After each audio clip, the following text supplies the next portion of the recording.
सांगली जिल्ह्यातल्या सामाजिक चळवळी आणि विशेषतः शेतकरी चळवळी दडपण्यासाठीच म्हणून की काय सुपारी घेऊन आल्यासारखं तुषार दोशींनी जिल्हा पोलीस प्रमुख म्हणून आल्या आल्या आपल्या कामकाजाला सुरुवात केली आहे।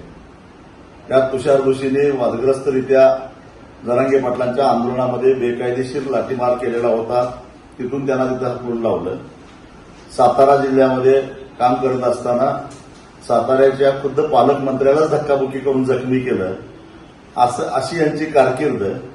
आमच्या देवाभाऊनी सांगली जिल्ह्यामध्ये शक्तीपीठ महामार्ग रेटण्यासाठी जो शक्तीपीठ महामार्ग त्यांना 50,000 कोटी रुपये 2029च्या निवडणुकीमध्ये मिळवून देणार आहे, तो रेटण्यासाठी म्हणून सुपारी घेऊन या ठिकाणी सांगली जिल्ह्यामध्ये तुषार दोशींना आणलेला आहे।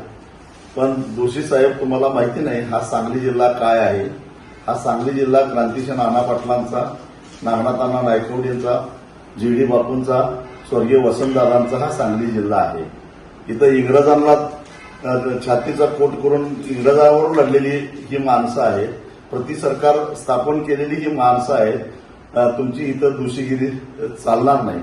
शक्तीपीठ महामार्ग विरोधात एक जनजागृती करण्यासाठी म्हणून कार्यकर्त्यांनी जर का खरं तर ते बाधित शेतकरीच होते, त्यांनी रितसर पोलिसांची परवानगी घेऊन मोटरसायकलीची रॅली काढलेली असताना सुद्धा मुळात पोलिसांनी परवानगी दिलीच कशी आणि दिल्यानंतर मग गुन्हे का दाखल झाले या प्रश्नाचं उत्तर द्यावं लागेल।